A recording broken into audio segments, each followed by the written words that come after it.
So, welcome everyone to another episode of Art Side of Life, and I'm super happy to have Lord Gris here. Hi! Hello. So, welcome again back after how long is it? It's more than a year. It Yeah, went this by is so the 2 years fast. after Yes! interview. So, it's like, it's not year after, it's 2 year after. Those 2 years went fast. It's good to see you again. Yes, definitely. I love your hair. Super cool. Oh, thank you. Thank you. My So, earbud's falling out here. yeah, it's like, Huh? it's good. There we go. It's good just to adjust it and yeah. All right. So what's up new? I mean, what's new with you, right? So where should we start? Maybe what was the biggest change it happened over these 2 years, if you can pinpoint something? I think the biggest thing that I worked on would definitely be The World Next Door, which was a video game that I produced alongside Viz Media. I guess I wouldn't say produced. I did all the art for it. Yeah. You Yeah. collaborated, right? Yeah. Yes. And people don't seem to know the name Viz when I say it, but they know what Viz does because Viz is a licensing company and they license like One Punch Man, Pokemon, Sailor Moon, My Hero Academia. They license a lot of like anime, manga content. But they'd never made original content before. So they were like, we want to get into making our own IP. And so The World Next Door was their first stab at making their own IP. So cool, yeah. And then what was maybe the most memorable character from the characters you created, or the backgrounds, or everything was like equal? Well, I didn't do the backgrounds. I should say that. That was by a guy named Justin Baldwin. He's amazing. He's making his own game right now called Wild at Heart, and it's just doing so well, and I'm so proud of him. But the characters that I made, most memorable, I think I really liked one. She's not really much of a character, because sort of what happened was I just designed like a pile of characters, like 40 or 50, I think. And then I handed them over to the people and they looked at them and they were like, okay, we'll keep these for main characters and these for like NPCs. But like, I was like attached to all the designs kind of equally. I wasn't like, oh yeah, I love these main characters and these side characters or whatever. So even some of the enemy designs, I think one of the enemies might be my favorite, and it shows up for like 2 seconds. It was this character. It was supposed to represent anxiety a little bit, and so it had like hands on the throat and hands all over the head, hands covering the eyes. Somebody actually got it tattooed, which I'm not sure they knew it was from a video game. They just saw the image on my Instagram and they sent me a picture and were like, check it out, got it tatted. And I'm like, that's awesome. I hope you know that's an enemy from a video game. So maybe no, maybe they don't yet, but yeah, all good. And so if you can maybe talk about more about how you were creating the characters for people who don't know how the process of game character creation looks like you create, also the brief with the art director, or you got the brief, or how did you do the lineups, or a little bit more of these like points, how was the creation? Yeah, I don't know if it's normal for all game studios, because I was working with an indie game studio to make this game. They'd never made a game before, so for all I know, everything I did was totally unconventional. But the way that it worked initially was I had a lot of freedom over it, because I sort of proposed the initial idea. They had made a contract with Viz and to make a game, but they didn't have a game idea. And so they got 12 artists in a room together over a weekend, and they're like, okay, everybody come up with an idea, make some concept art in 2 days, and then we're gonna like pitch all 12 ideas and see which one Viz likes. So I ended up making this. It was originally like a monster high school dating sim kind of game. It's far deviated from the original concept, but I made that and just like a whole pile of characters that were very poorly sketched. It's not good art, because I had 2 days to just do all of this stuff, all this concepting for, here's what a battle scenario would look like and the talking scenario and all this stuff. So they flew down to Viz, and Viz was like, yeah, we like this anime game. Let's go with that one. And so it was mostly just making like really terrible scribbles. And then the devs would be like, yeah, they're like, we like this one. And then I would finalize it and make it pretty to actually be put in the game eventually down the road. And the sketches, they were like just black and white, or did you work like pencil or digital sketches, or actually colored sketches?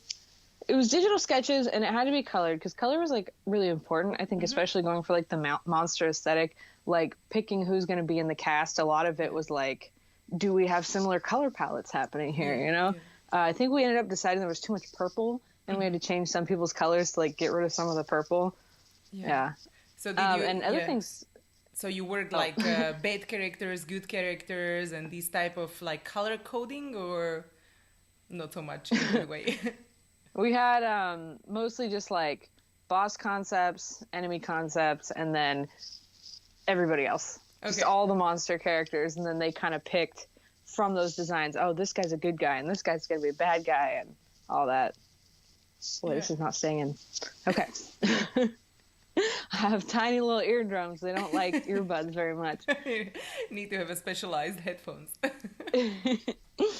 And so when you were kind of also creating the game and also posting on Instagram, creating your own artworks, how did you find the time or balance both of these, you know, personal artworks and also the game artworks? It was hard. I think there was definitely a point where I just was not posting at all. And it actually made me really sad. Like, I missed all of Inktober last year, which I was really bummed about. I think I got one post out for Inktober, and it was while I was at Comic-Con of all places. I went to New York Comic-Con with Viz to promote the game and managed to, like, in my hotel room, make one Inktober sketch, and then the rest of Inktober I missed. Next year. Yeah. A lot of artists totally killed it last year, and I was like, I feel so left out. I'm so busy with this game. And so there's a part of me that was very relieved that the game ended because I could focus on my platform again. I felt like I'd really neglected it. Yeah, but I mean, you can always go back, and if you still like keep on posting and just update the community what you have, what's going on, then yeah, that's important. Yes. Yeah. And people, I think, were generally excited about the idea of like, oh my gosh, you're making a game. And when I think what made it official was when like I could hold up like a Wii. No, it's not a Wii anymore. What is technology now? A Switch. I'm behind. I'm a whole console behind. A Nintendo Switch. Yeah. And be like, look, see, my game is on here. And people are like, oh, you made a real game. Like a proper game with a company. And yeah. Yeah. The game itself, I think, it came out okay. I think it was a good attempt for like a company's first attempt. It was a little too short. I think it ended up being like a 3-hour playthrough for like a year and a half of work or whatever. So I was like, this is too short. It needs to be longer.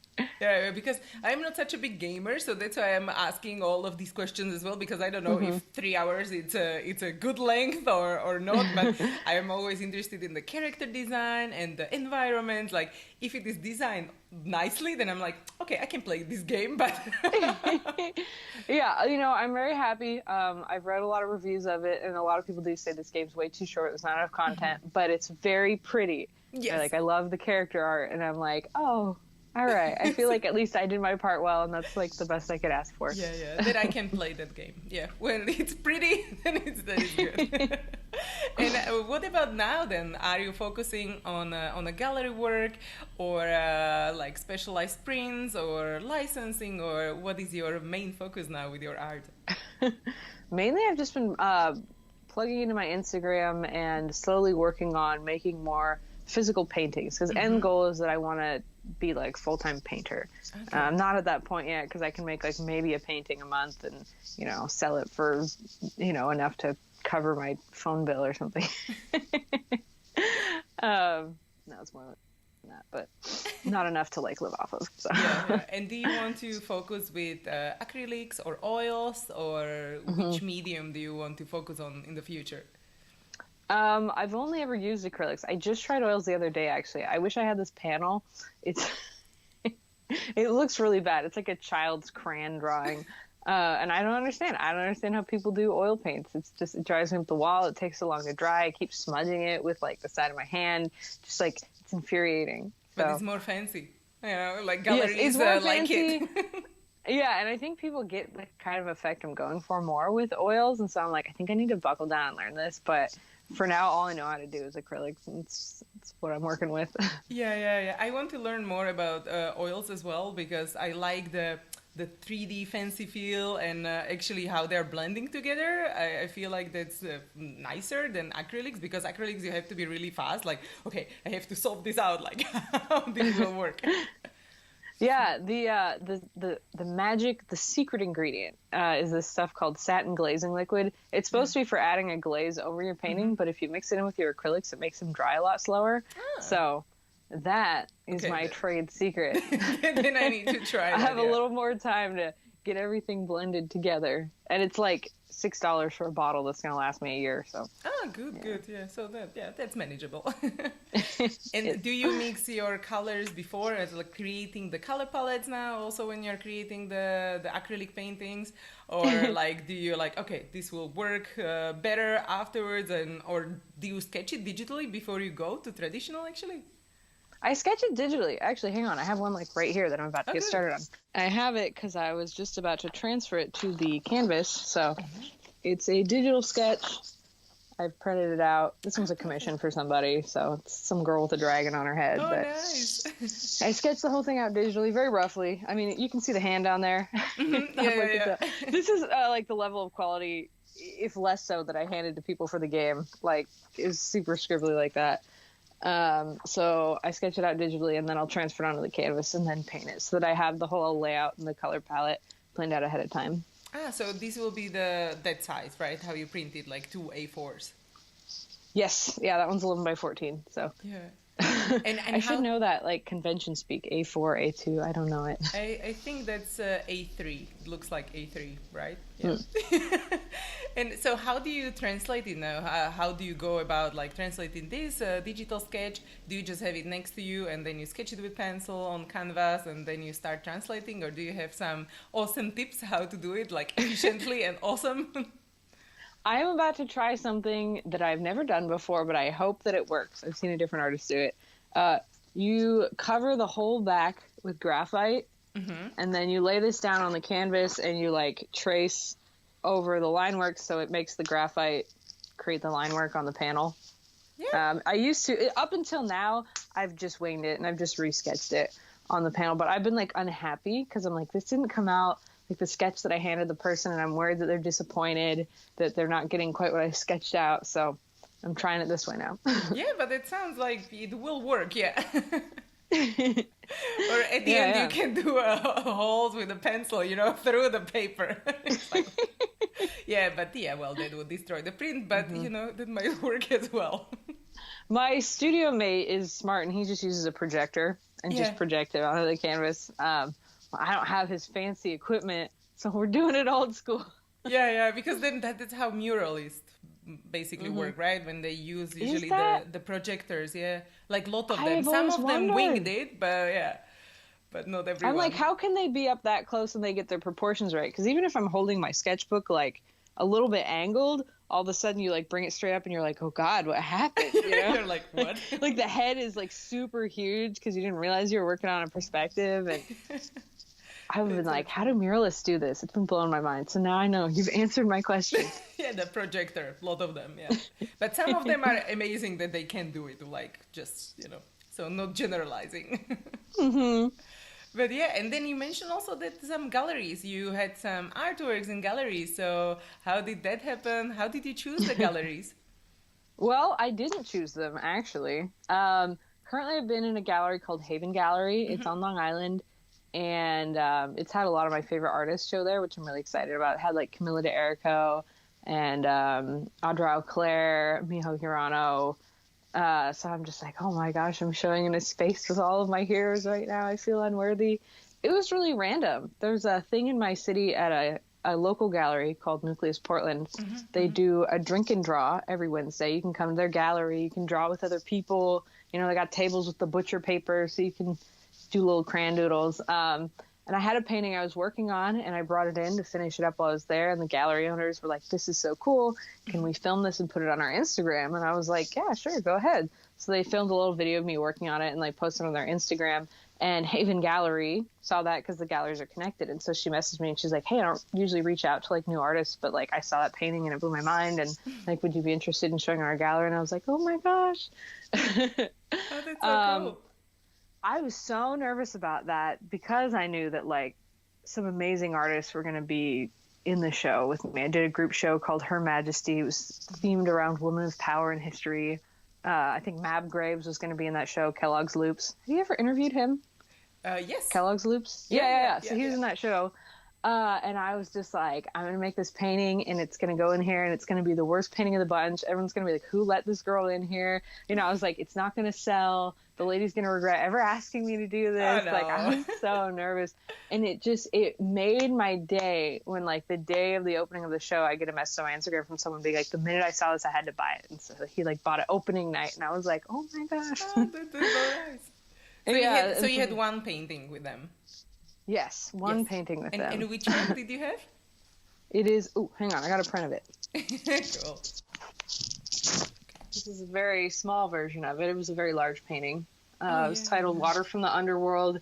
It was about a Korean legend about a princess that goes to the underworld to rescue her dying parents.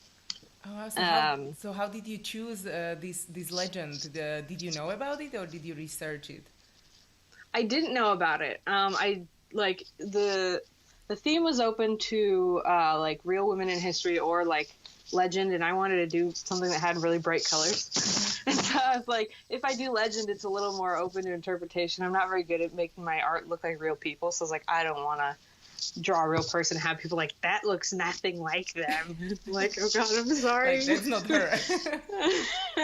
So I looked for a legend, and I just read a lot, and I just waited till I found one that really clicked with me, and I liked that one. I thought it was a really beautiful story, and it had water themes, and I really like drawing water. So. Oh yeah, perfect. Because then I guess you did a lot of like sketches and preparing how to create actually this artwork.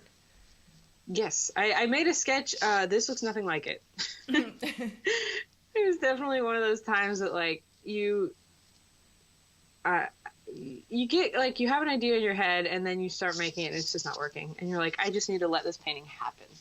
Because if I try to force it, it's going to come out stiff. It's going to come out bad.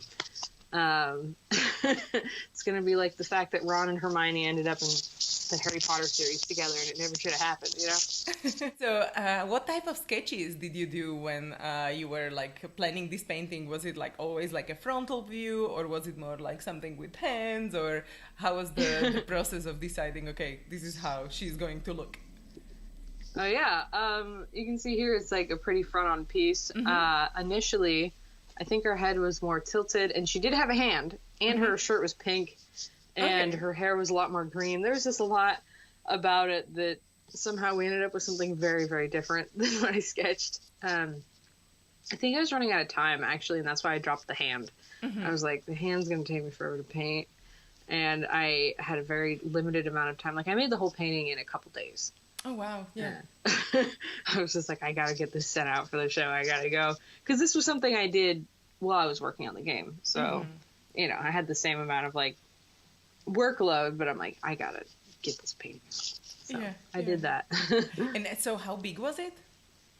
The painting? It was, I want to say, like 20 by 24 inches. So, fairly big. And it was in a huge frame. It cost me like $80 just to ship it. Oh wow. Yeah, because you had to ship it. I wasn't thinking about it. I just shipped another painting there, and I think they ripped me off because it was a smaller painting, but I paid like $170 to ship it off. So because you have to also pay some special insurance so it doesn't get destroyed, right? And like special delivery and these kind of things. Okay, wow, yeah. Always tricky. Yeah, because you also sell your own artworks still through your website, or where do you sell your originals, like most of the time? My originals I have through a separate site. That's Store Envy. I sell all my other products on Etsy. In general, I need to just move to like a website. That's like been one of the big things I need to do, but it's just like, I'm like, all right, when I'm ready to hunker down and really like figure out how this is all going to work. Postponing. I sell them through a different website because when you have a listing on Etsy, if somebody buys it, the listing just disappears. And so I'll have a lot of people just be like, the listing isn't showing up for this original drawing. I can't find it anywhere. Store Envy will mark it as sold out. So the listing will still be up. It just says sold out. And so it's more helpful for people to be able to like, oh, somebody already bought it. Yeah, definitely. So you do so many things. You have the game, you have gallery shows, you are selling art prints. So what else do you do now? How do you kind of combine your income streams nowadays? I've been doing a huge focus on product right now. I think long term I'd like to transition into a brand a little bit. Do you know Omocat at all? No. Omocat is just an amazing artist, and she did such a good job taking her art and transitioning it into a brand She makes really cool apparel. She makes skateboards. She's done collaborations with a lot of other artists on Instagram to like print their work on her clothes, and that's been like a big dream of mine, is to transition into brands. So my huge focus has been just like making products. I've made a lot of stickers. I've been getting into keychains lately. I just got my first like acrylic figurines made. So that's been like the main focus. Oh, super nice. Yeah, I'm looking forward to see all of that. Now I will have to research the skateboard. It would be so cool to have your illustrations on skateboards. I know. Yeah, I think that's like a long time down the road, because I think it took even her a long time to get there. But that'd be magical. That'd be the dream. Yeah. So which products would you have in mind, like now off the bat, like notebooks or more something for the homeware type of thing? I would love to do sketchbooks, but I think the hugest one for me really is like apparel. I have never done apparel before because it is so expensive to get made. You know, I've been like looking into a couple sites lately, and it's just like, oh, bare minimum, like, do you have $2,000 to spend on this? And I'm like, no, no, I don't have $2,000 just throw at you for like shirts, because you gotta make sure you get them in all the different sizes. That's the hard one. It's like, how many smalls do I order? How many mediums, larges? I don't know the sizes of my clientele. I don't know what size my followers are. So it's like, you know, what if I get one size and nobody is that size and it just doesn't sell? And it's very intimidating. So maybe you have to start with something more generic, like leggings. They are stretchable, you know? So. Yeah. So or just a very large unisex t-shirt.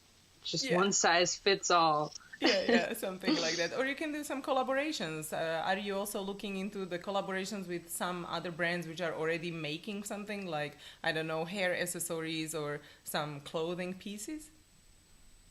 I've had some brands reach out to me, but nobody can quite do the printing that I want. I've learned a lot about printing in this process. There's printing that's just like, a lot of printers will have like a square space on the shirt that you're able to print a design on. Some of them can only do one color, some of them can do full color. Yeah. But what I want is something called sublimation printing, which means the entire surface of the shirt is printable. Because I think those look so cool. Those are what I want to do. And so I've had people like make me mock-ups and be like, oh, here's your design on a t-shirt. I think I might launch one with a company this month, but it's just seeing it like as like a square design in the middle of the shirt, it just never looks quite right to me. I'm like, it's not gonna be the effect I'm going for here. Because then you also have the print on demand, and that's not the way I guess you want to go, right? You want to have your own, so not just like a licensing fee, like Society 6 or this Redbubble and these type of places. Yeah. I was trying this out the other day, but I want like a very unique shirt. You know, something that isn't just like, oh, this is like the same as that other Society 6 shirt I have. It's just a different design on it. So, but I might need to start there and see what happens. Yeah. First, the website, sort of, right? That's kind of the way it goes with these things, is you start somewhere. Because if you keep holding out for like the perfect thing, it's just never going to happen. Yes. You just kind of got to jump into it and know that it's going to turn out bad. You're going to make mistakes. The first keychains I made did not come out what I was looking for, because I didn't have the terminology for it. So I was hoping for something that was like double-sided and it was sealed in with like this clear plastic epoxy, and I got like a one-sided charm that's like open on one side so it can get scratched really easily, and I was like, this isn't what I wanted. But now when I order, I understand how to order them. So when I look back at the stuff I was making first on my Etsy, it was just real bad. It was really low quality. Like, I printed it out on sticker paper I got at Office Depot and hand cut it out, at my home printer, and it just was not a high quality product, but that's where I started, and now I have really nice stickers that I really like. So. So now you have do you make stickers at home, or do you order it from somewhere? No, I go through a company called Sticker Mule, and I love them to pieces. I would marry them if I could. They just have the best customer service, the best product. You can put their stickers through like a dishwasher or the apocalypse, and they'll last forever. So let's just put a disclaimer, guys. Don't put the stickers in the dishwasher, because we don't know what happens. But or have you tried it? No, they'll go through a dishwasher. Okay, good. They're awesome. So it's great for people that want to put like a sticker on like their water bottle or something, because it can be washed. Yeah. Oh, They are good. That weather I didn't resistant. know. They're fade proof. Yeah. Oh, perfect. Yeah, so that's a good recommendation for people who want to try stickers. And can you share maybe some fails in the art process, something what other people can learn from? Like you mentioned also the keychains or something, you learn along the way. I think everything that I do for the first time came out weird. The acrylic figurines that I ordered, I'm pretty sure when they show up, they haven't showed up yet, but I'm pretty sure that the print is going to be way too dark. I didn't lighten it enough, and I realized it the other day. And I emailed the company and was like, have they started printing yet? Because I think they're going to be too dark. They're like, sorry, we already started. I'm like, oh, God. So I think those are going to show up like pure black because they're like a dark blue color. I think, yeah, everything that I've ordered for the first time. I initially tried to go through a different. So first I was making stickers myself, and they were actually not bad. I mean, I started out with the plain sticker paper, but then I figured out how to put adhesive layers over it, so holographic adhesive over it and things like that. And so those were pretty nice. But eventually I was like, I don't have time to hand cut these myself anymore. I need to get them ordered. So I went through a different company. And I was like, oh, these, this company seems affordable. And so I started selling those stickers and found out that after a month, the design rubs off. Just because they just print the ink right on the plastic vinyl and they don't put any sealant over it. And so what would happen is the design would just rub off and the people would just have this vinyl, this empty white vinyl. Yeah. And I was like, oh no, I've been selling these to people and everyone's stickers are disintegrating and I feel just awful. I was surprised more people didn't write me about it. One person wrote me, and they're like, hey, the quality of your stickers has really gone down. And I'm like, I know, and I'm so sorry, and I'm switching companies. Yeah. Because then it kind of makes you look bad as an artist, even though it's not your production, right? But so it's good to choose some other company when that works. And I didn't want people to feel like I didn't care about them, because I've had the quality of stuff go down that I've been ordering over time. And I'm just like, oh, that's rude. You're making me pay the same price for a product, but it's worse. And I'm like, I want to hand people the nicest possible product, which is why I'm so happy with the stickers that I'm making now, even though they're way more expensive than it used to be to make, because they're top notch. And I know that everyone who gets them is happy with them. Yeah. And then how do you go also about the pins now? So when you mentioned that there are some words that people use when you are ordering, or so, what did you learn in that process? Oh, with pins? Mm-hmm. Or with, you mean with keychains? Yes, yeah. But don't you do also pins? Because I thought you said keychains and pins. I've made 2 pins. I made some bunny pins. Yeah, because I remember them, so that's why I was like, yeah, there are some pins. I need to make more pins. That's also another thing that I need to focus on. But that one's a little more tedious for me because it requires submitting really nice, clean line work and knowing Pantones.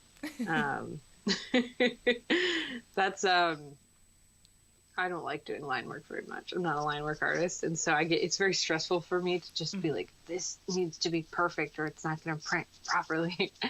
I think so I made a Patreon post about this because I do artist tips on my Patreon, and it was here's everything that I learned ordering keychains because I made mistakes and I don't want you to make mistakes. Definitely understanding.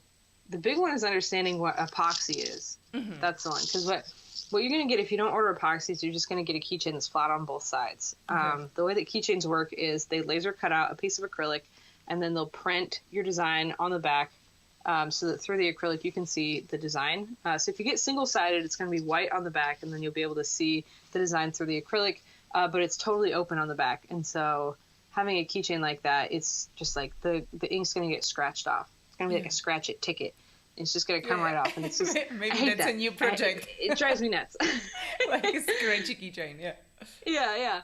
And so what you want is to do double-sided printing. And so they'll do a second layer printing on the back of that white section. And then epoxy, which is where they'll seal that in with this clear plastic bubble. So on one side, your keychain's going to be kind of rounded. And on the back side, it'll be flat. And so I pretty much think that you should always order double-sided with epoxy keychains. Getting single-sided without epoxy, you're just going to get a keychain that falls apart. Yeah, perfect. So good to know. And then if people want to know more, guys, so go check out the Patreon. So, you can read about it there. Yes, it's on there. Yeah. And you do a lot of tutorials there as well on Patreon, I guess. Mm-hmm. Well, this is my first month on Patreon. Okay. So you just started. Yes. Yes. I Perfect. just launched it. I'm really happy with how it's gone so far because I really thought nobody's going to join this Patreon. I'm just going to feel real stupid just like looking at the number 0 on there and being like, oh God, nobody wants to join my Patreon.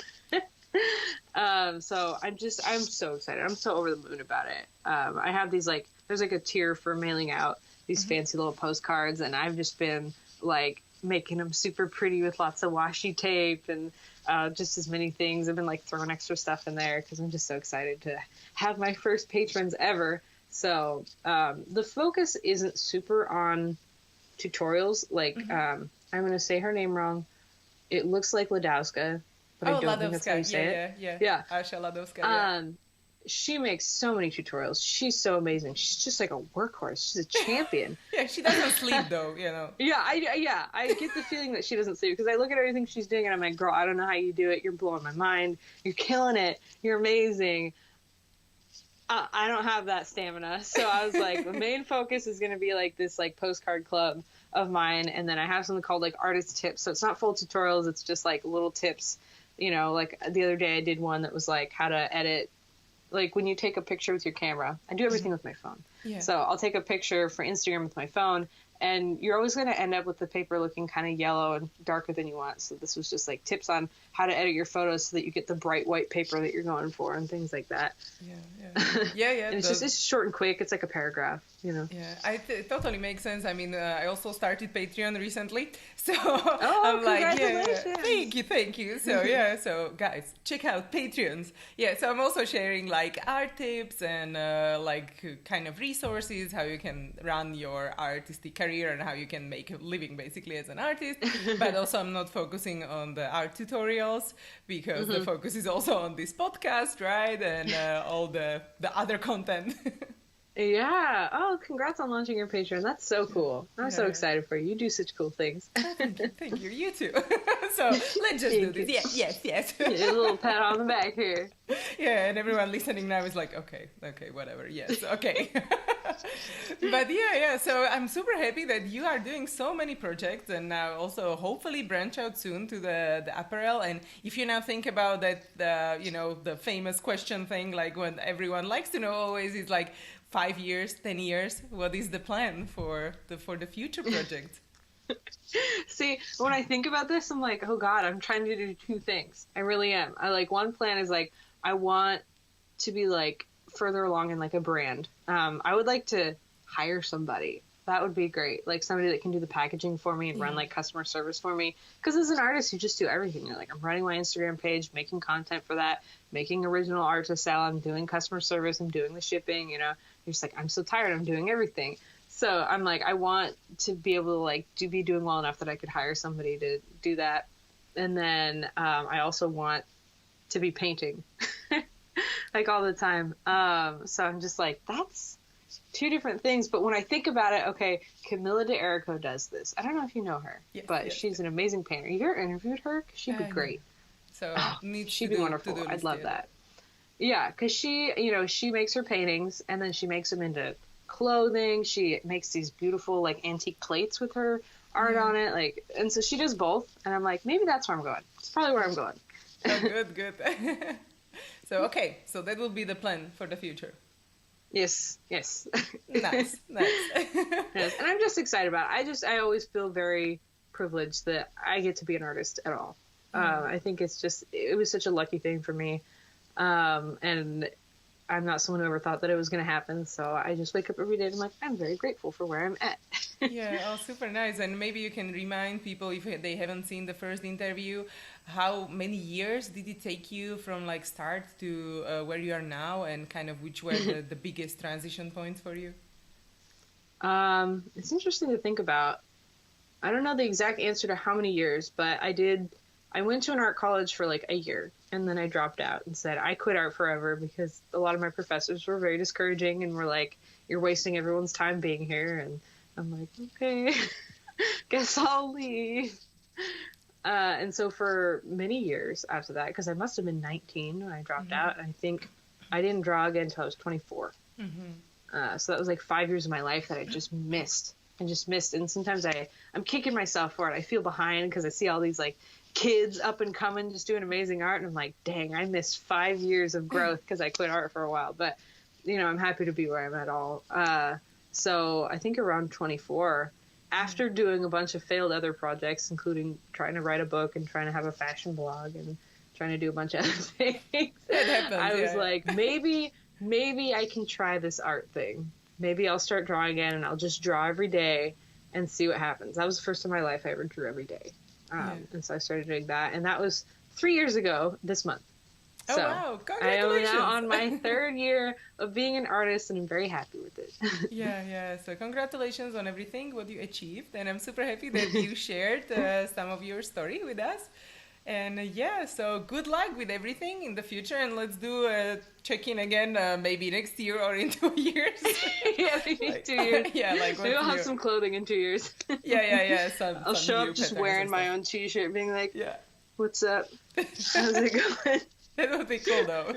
Okay, so that's the deal. So in 2 years, hopefully the clothing line. So you have a deadline. Yeah, I'll be there. I'll mail you one. We can both wear matching shirts in the video. That would be actually fun. Okay, good. I'm up for that. Super cool. So thank you so much again for being here. Yes, it was super nice. And thanks everyone who was listening or watching, and see you guys in the next episode. Bye. Bye.